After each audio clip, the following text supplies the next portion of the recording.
Wayne Gretzky makes his... October 6th, 1988, Los Angeles. Tickets are sold out. It's the first home opener. Alan Thicke is on his way to see Wayne Gretzky, and the LA Kings make history. The Kings are looking for a win tonight. It's a beautiful 32 degrees, and life couldn't be better for a Canadian in California. Who brought Gretzky to town will bring his Kings to life. Thicke is the star of the popular TV series Growing Pains. He's a long way from his native Kirkland Lake, Ontario, but he considers himself Canada's unofficial hockey ambassador in Los Angeles. Now that his friend Wayne's in town, Thicke, Gretzky, and Kings owner Bruce McNall become the darlings of Hollywood. There was a buzz, and the town was excited. This is a star-driven town, even in the world of sports. So they understood Wayne Gretzky on a celebrity level, if not a hockey level. To Gretzky, and he scores! It's the first King goal of the new season. Importing Canada's biggest star is just the beginning of hockey's new push into the American Sun Belt. But while the NHL expands down south, it leaves trouble behind up north. 2 Canadian teams will die, and others will struggle to survive. Mr. Eagleson. Hockey will be tarnished by scandal. It will take the efforts of some new hockey heroes to make Canada feel good again.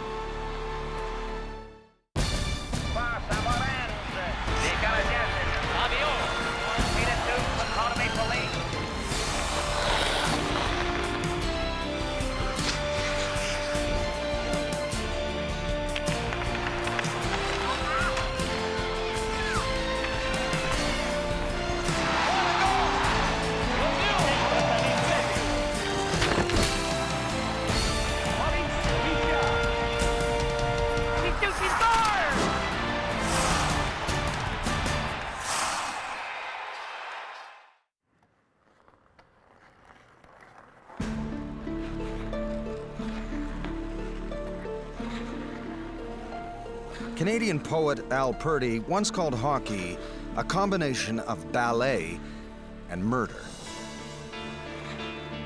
Muscular, graceful, brute strength matched with careful precision. To fans of the game, it's athleticism in its purest form.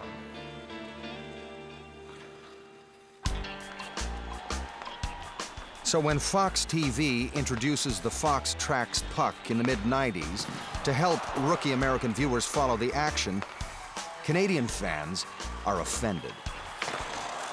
I've never had a problem. I don't know what they're doing down in the States, why they can't see it. Baseball goes at 95 miles an hour when the pitcher pitches. The Americans don't have a problem following that. It leaves at about 150 miles an hour off the bat. I don't know what problem they got following the puck then.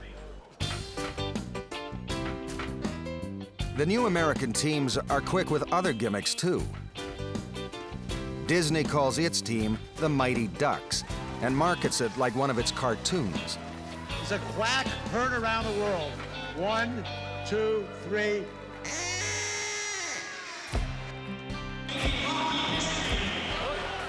Tampa Bay Lightning does one better, putting a Canadian woman, Manon Rhéaume, in goal for an exhibition game. General manager Phil Esposito doesn't care if she's a woman. He says if he could find a horse with skates that could stop a puck, he'd put it in net. His ploy works. The first woman ever to play in the NHL makes it onto Letterman. I always play because I love hockey. Hockey for me is a passion. Hockey for me is a passion. Say that again. Just say that part again. Hockey for me is a passion. Oh.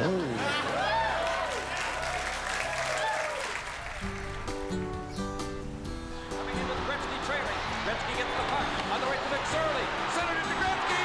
Scores! Wayne Gretzky! Number 802. Back in LA, Gretzky's playing with the passion of a rookie, filling the house night after night. Movie stars were going to the game. Ronald Reagan was going to the game. When did that ever happen to hockey? That time was, I think, a great, great time for hockey to make steps, positive steps in the United States. While Gretzky is wowing them in Tinseltown, Mario Lemieux, Canada's other great star, is doing the same in an Eastern American city, Pittsburgh. Since he was drafted by the Penguins as a teenager, Lemieux has transformed a city which had begun to go sour on hockey. When Mario Lemieux signs with the Penguins, he's coming to a franchise that is desperate. It's playing in a city in a rink called the Igloo, which is cold and lonely. Only the Penguins are there, it seems. Fans are not coming. But the Penguins will be noticed if he succeeds. And he knows that, and they know that.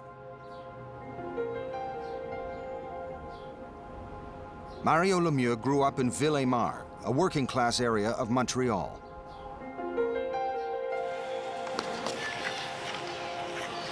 Even as a kid, it was clear he had something special. His coach, Ron Stevenson, remembers Mario as a brilliant, tenacious 12-year-old. Some games he would appear completely and absolutely exhausted. Yet somehow he would get the strength for one last rush to score the tying goal or the winning goal. His standout talent often made him a target for hostile parents from opposing teams.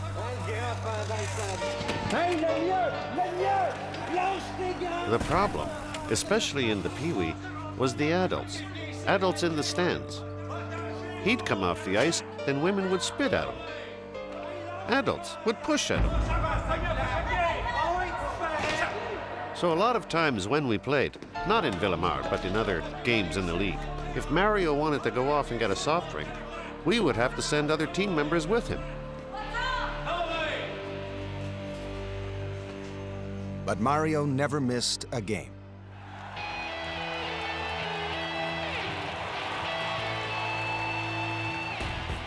By the time he's in Pittsburgh, he's learned to play through everything.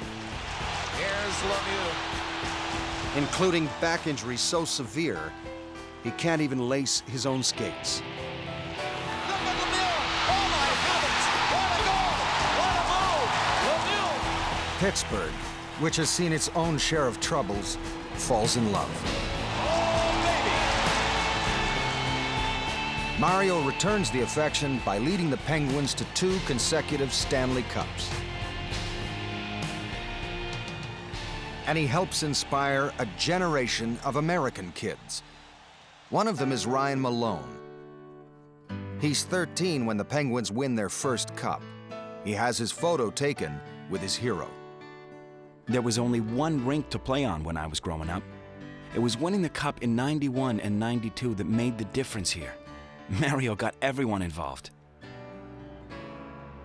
If it seems too good to be true, it is. We as an organization, and I personally, have only one concern, and that is for 100% recovery for Mario. This is not about hockey. This is about a very precious human being who is going to recover.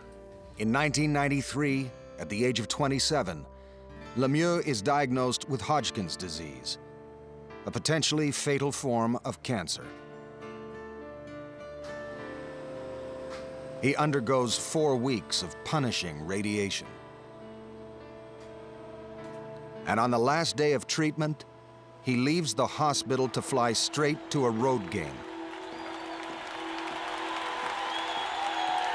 He scores a goal that night, and almost unbelievably goes on to win the NHL scoring championship. When we look at athletes, sometimes we forget about the human side of things. For him to be able to still get on the ice and compete, to come back from what he did with them in the Art Ross, I mean, I don't think there's, well, words can't even describe it. I'd be doing it an injustice. For Ryan Malone, now 15, Lemieux's spectacular comeback is inspiring. He scores! Ryan Malone on Ryan Malone's night gets the game-winning goal. 8 years later, Ryan will become the first Pittsburgh native to play on the home team Penguins. Look at the kids. Ryan Malone looking back in time at all those little kids that are wearing those hockey jerseys. He was one of them once. I had only hoped to play junior hockey someday. It never occurred to me I could play pro. I could never have done it without Mario's example. But as hockey spreads its wings in the United States, in Canada, the game is in trouble.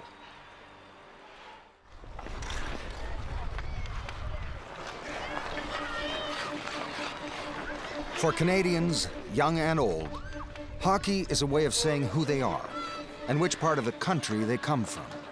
Attachment to local teams is like a family bond.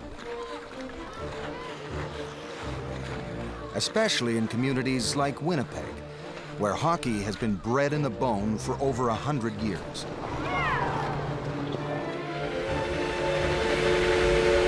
The arrival of the CPR in the late 1800s brought to Winnipeg's hockey teams the first of 3 Stanley Cups. In 1920, the Winnipeg Falcons won the first Olympic gold medal ever awarded in hockey. And since the arrival of Winnipeg's first Major League team in the early 70s, arenas have been packed with passionate Jets fans like Mark Olson. We've had season tickets in the family for ages. I've been watching the Jets since the WHA and Bobby Hull. Even if you're not into hockey, you're drawn into it in Winnipeg.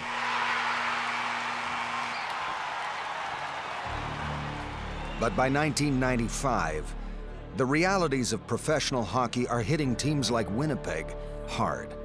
Players' salaries have risen 350% since the Gretzky trade, and players are now paid in surging U.S. currency. Mark Olson is in the Winnipeg arena after the Jets owner breaks the devastating news that the team is up for sale.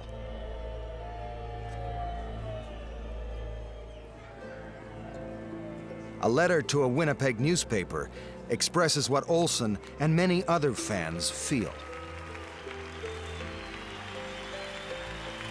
It wasn't just about hockey. It was about experiencing something that made us feel exhilarated as a community, or down as a community. We live in a time where we're prone to feeling a little awkward at the simple task of saying hello to our neighbors. Yet we have no problem high-fiving someone at a hockey game, or weeping with them in the last moments of an era we couldn't believe was really ending. Mark Olson has brought his family. I've got 3 kids, 6, 8, and 9. We're doing the wave, and one of the kids looks up and says, "Dad, I just can't stop crying."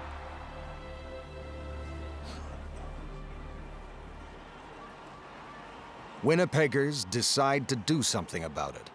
Tonight, it's the Save the Jets Social, starting at 7 p.m. at the Winnipeg Convention Center. Jets players... Mark Olson, his wife, and a friend pull 3 all-nighters putting together what Winnipeggers call a social. We had 2,000 people come in the end.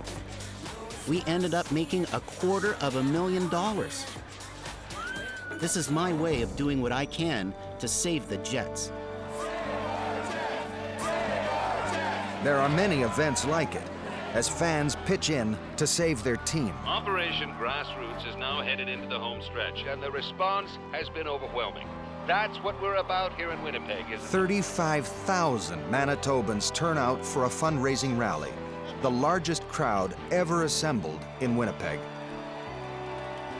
In the end, fans raise an astounding $13 million.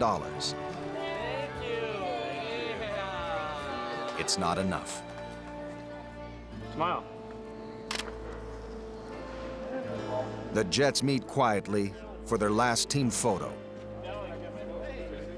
They'll be moving to Arizona to become the Phoenix Coyotes. The heroic efforts to save them have come to nothing. The $13 million is donated to Winnipeg charities.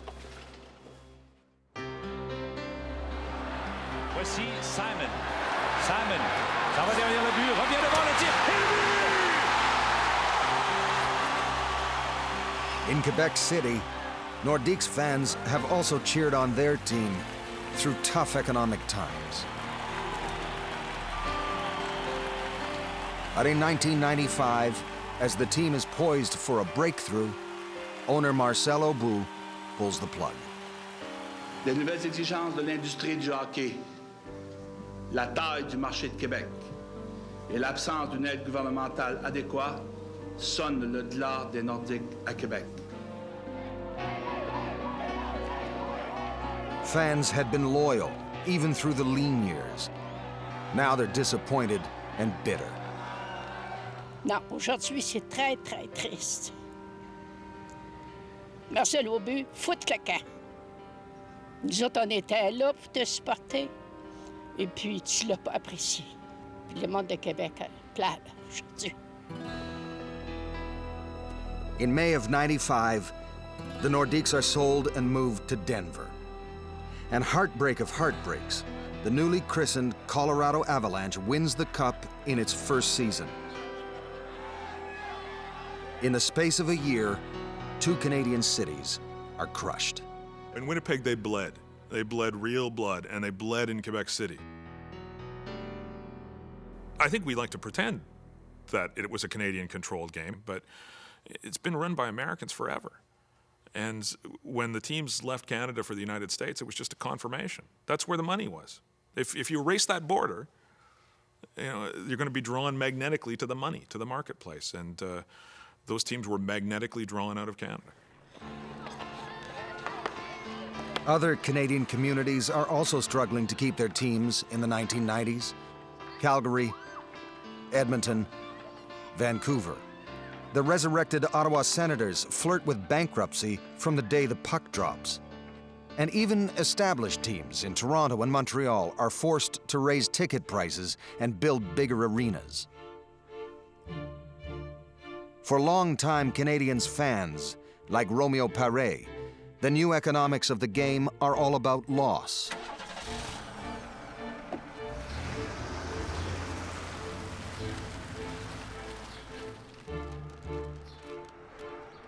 Paré is leaving his house near Trois-Rivières to say goodbye to an old friend.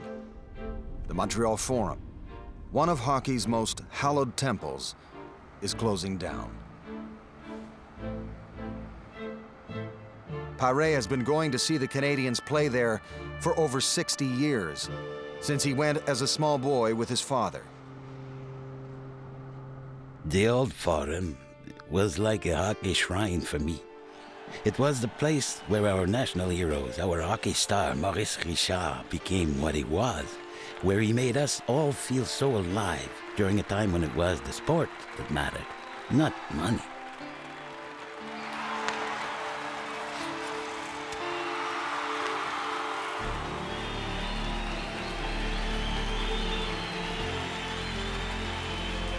Now, in the last and saddest ceremony on Forum ice, fans bid farewell to their Hall of Heroes.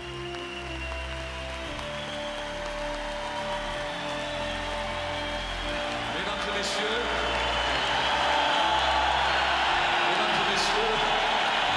vous avez devant vous le cœur et l'âme du Forum. I saw Maurice Richard. He seemed sad. I think he was also getting sick by that time, too. I introduced myself and said, so it's the end of an era, but I didn't want to get into it too much because I know that he's a sensitive guy. A parade transfers the ghosts of the Forum to the new arena. At the Molson Center, fabled Millionaires Row, where fans could buy cheap tickets and stand to watch the game, is replaced by luxury boxes for real millionaires. The era of the ordinary guy, player or fan, seems over. 3 years later, Canada's other great hockey shrine, Maple Leaf Gardens, closes its doors. After 70 years, the grand old lady of Carlton Street will be replaced by another new arena, and more corporate boxes. To players and fans alike, a bit of the Canadian soul has been lost for good. I can remember standing down by the boards and watching new rookies in from the West. And they would be warming up with their teams and trying to be Joe Cool, you know, but they're looking around. And now, hey, I'm in the Montreal Forum. Hey, I'm in Maple Leaf Gardens, Toronto. This is really something in their lives. This was a big moment. They were in those buildings. We have a thing in Canada about buildings. It's great. I've always thought the three most famous buildings in Canada at one time were Parliament buildings in Ottawa, the Gardens, and the Forum.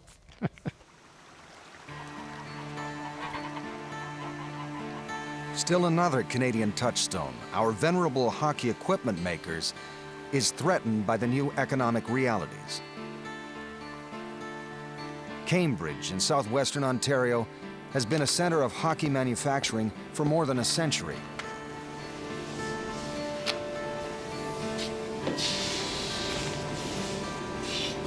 The Hespeler Hockey Stick Company opened here in 1905. Over the years, countless kids and their heroes have played with the legendary stick. And with their Hespelers in hand, they skated on Bauer skates. Lee Martin was one of them. She even went to work at the Bauer skate plant. There's a big hockey tradition in Cambridge, and everyone here is proud of that. But with hockey growing in popularity in the United States, sports giant Nike gets in on the action. It buys the Bauer skate plant and the Hespeler hockey stick factory and throws a party for the workers. After 4 years of Nike ownership, the workers get together again. But this time, it's to console each other. The regional head called us all into the finishing room. He said the plant was closing, and that we had one more year here, and that was it. I felt sick to my stomach. All of us felt the same way. Most of the jobs of Martin and her co-workers are transferred to Asia.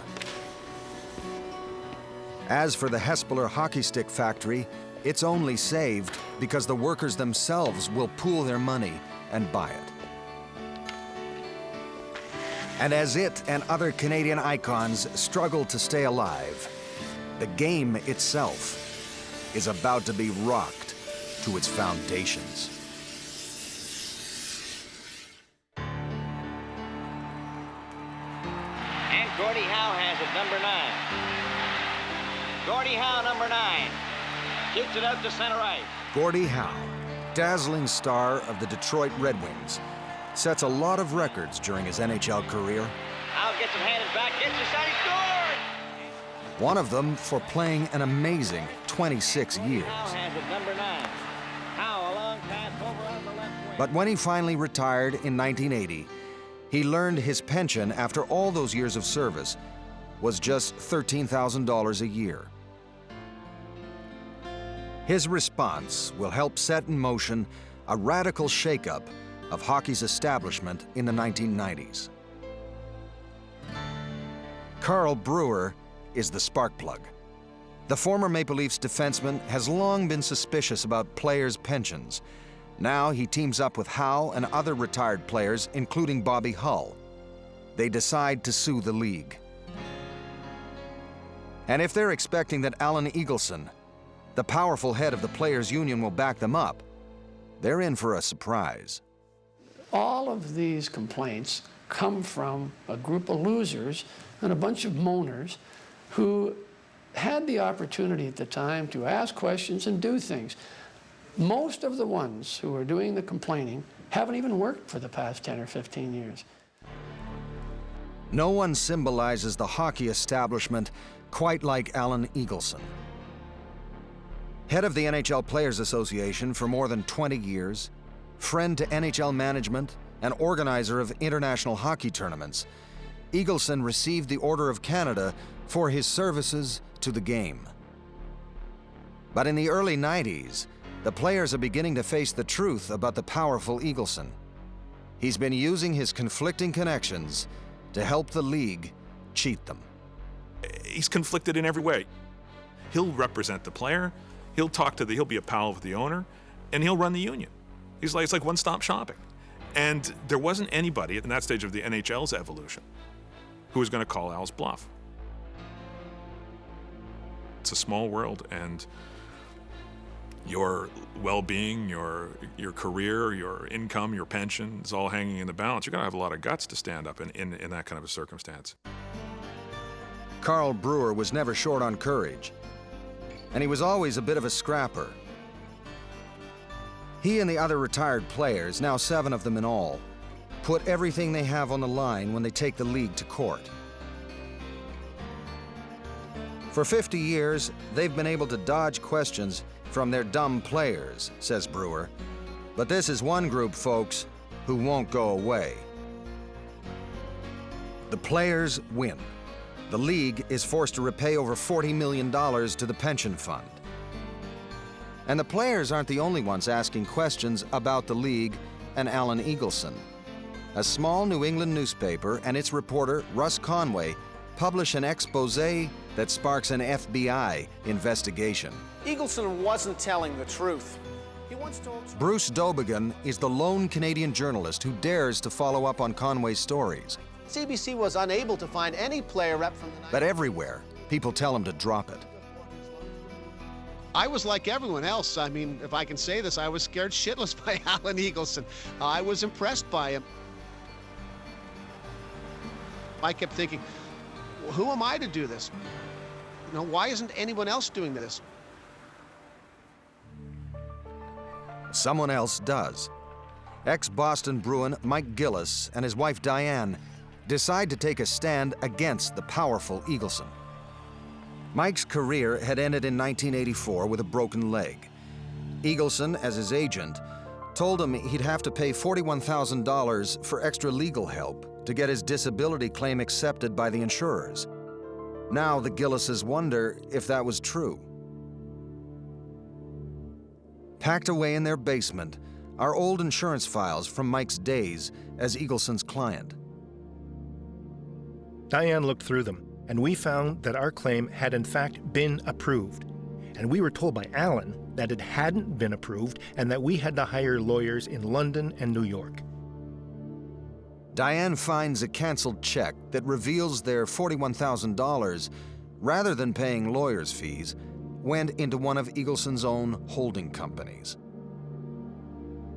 It seems that Eagleson had defrauded his own injured client. I remember bringing the check up and sitting right in the dining room and figuring out, okay, so what are we going to do about it? The Gillises decide to sue. We've cooperated with everybody, but I just feel like I'm being snuck up on, and it's just not mannered. The strain of 7 weeks in court is showing on Alan Eagleson.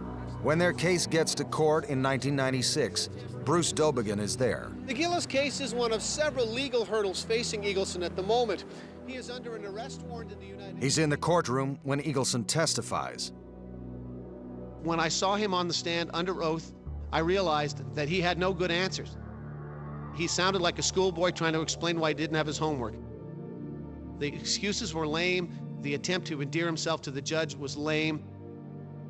And it was at that moment that I knew that Alan Eagleson was going to go down.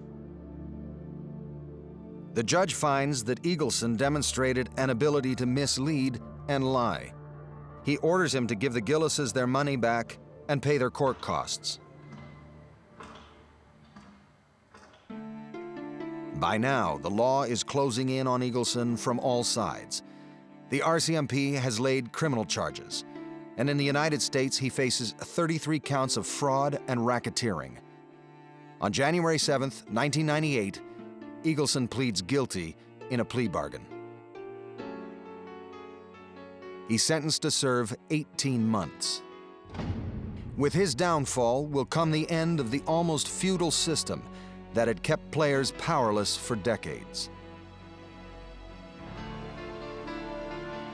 The Hockey Hall of Fame, where the game's most brilliant stars are honored. Alan Eagleson was inducted in 1989.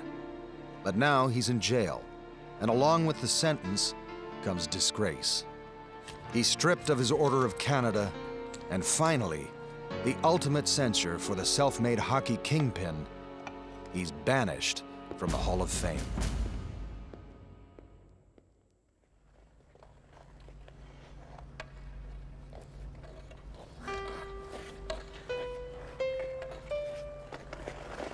(1990). The start of a decade in which Canada will have its first female prime minister and its first woman in space. But in the world of international hockey, women are still a novelty act.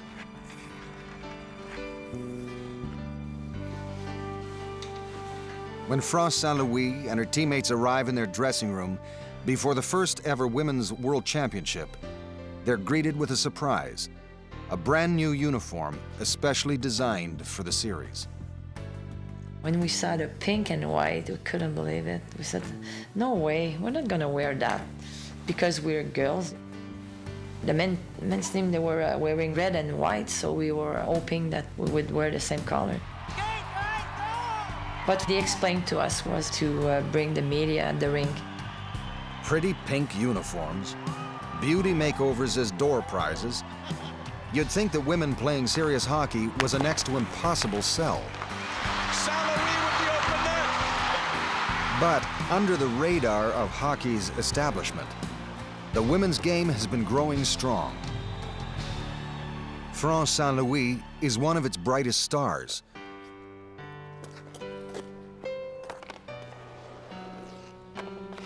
Her love of hockey started early. She practiced on her neighborhood rink in Montreal long after everyone else had gone home. I took my father's skates. They were so big for me, but it didn't matter. I couldn't believe there was no picks at the end, and I was going crazy. We didn't have any girls' hockey team, nothing. So the only place I could play was outside. It was late because usually I was waiting until probably 10:30 at night to go outside, and it was wonderful. Her devotion to the game keeps her going through all the years when ice time and money for women's teams are scarce. She funds her hockey career with money she earns as a teacher. I coached France Saint-Louis for 10 years, and I often say that she was the hardest player to coach because she was so demanding on herself and others as well. For her, hockey was you need to get better. But I don't think I'm never going to meet another hockey player with this passion. Like, she reminded me of the Rocket Richard. Around to Saint-Louis, loves those corners, and she comes out with it. The Pink Ladies, with Saint-Louis playing center, win the first World Championship. Rebound, she scores! Saint-Louis worked and got her own rebound, and it's a 2-1 game. The next year, registration for women's amateur hockey goes up 40%.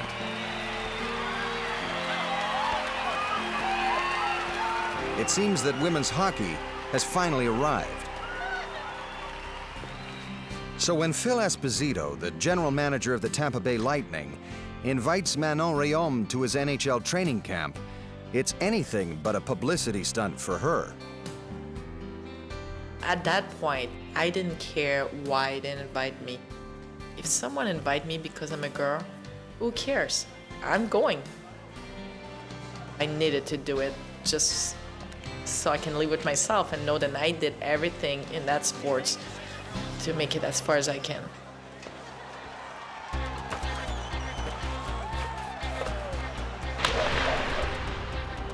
Imagine a frozen disc of vulcanized rubber hurtling straight at you at 145 kilometers an hour, the average speed of an NHL slap shot.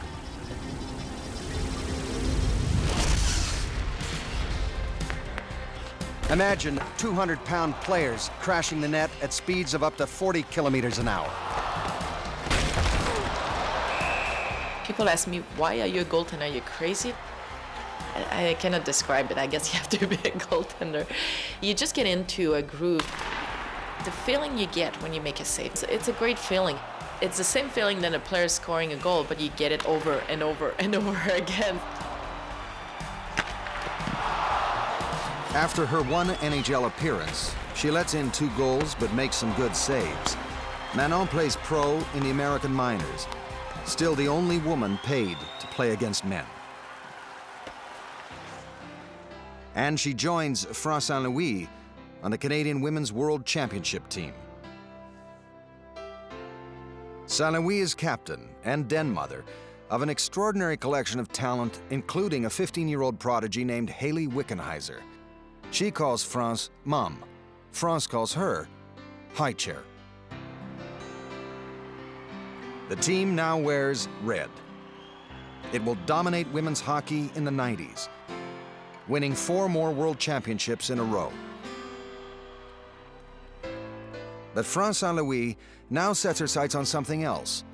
For the first time, women's hockey will be an official Olympic sport at the 1998 Games in Nagano, Japan.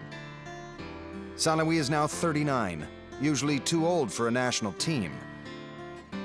For almost a year, she trains mercilessly. That day when they told us if we were going to make the team, that was the longest day of my life. I can remember myself sitting in that little waiting place before I go to that office.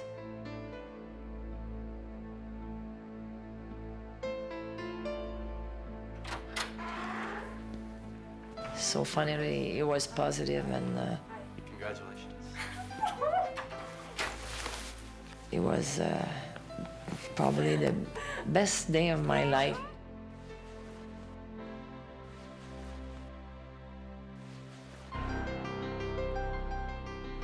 As the men's and women's hockey teams arrive in Nagano, expectations are sky high. The women have never lost a world championship.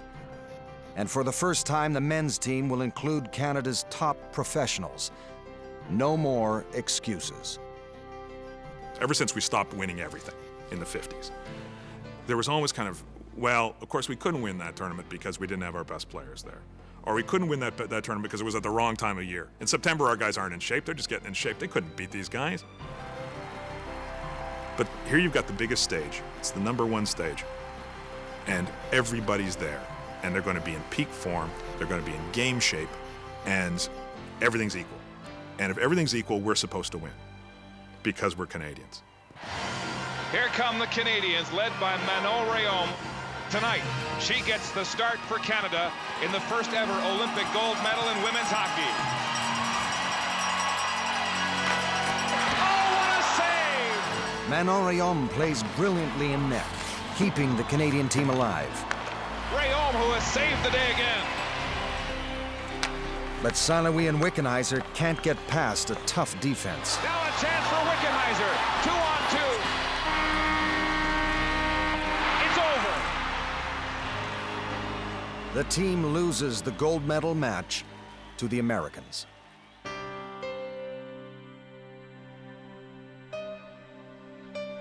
All I can remember is I'm crying. I'm looking beside, everybody's crying. We can't look at them in front, like,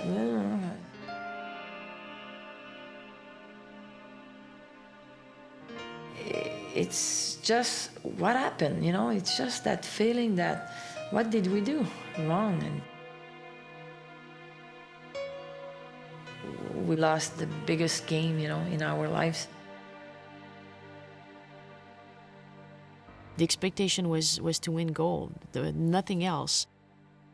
Some players did not want to come back. They were ashamed having this silver medal around their neck, and they were ashamed to come back to their own country, saying, well, could we go back? We failed. We couldn't produce. We couldn't get this first ever gold medal. Puck is at center ice. Oh my goodness, the drama here in Japan. For Canada, the hurt is about to get worse. No. 1-0 Czechoslovakia. Over 1 million Canadians are up in the middle of the night to watch the final shootout in the men's game against the Czech Republic. So Brendan Shanahan can tie it for Canada off the post. The Czechs are ahead. This is Canada's last chance to score and stay in the game. Shanahan has got to bag this one. He's the fifth. He's got to score. That's all. No, he cannot do it. The Czech Republic will play for the gold medal, riding the coattails of Dominik Hasek. So many hopes dashed. A nation goes into mourning.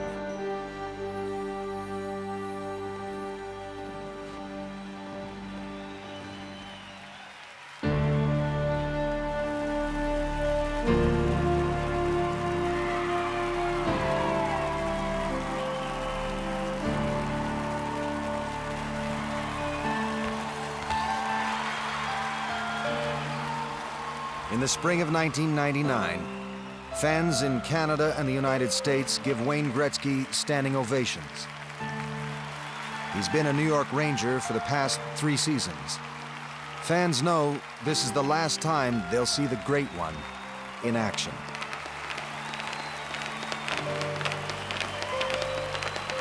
The player who redefined the game says goodbye after 20 seasons in which he dominated the NHL unlike any player in history.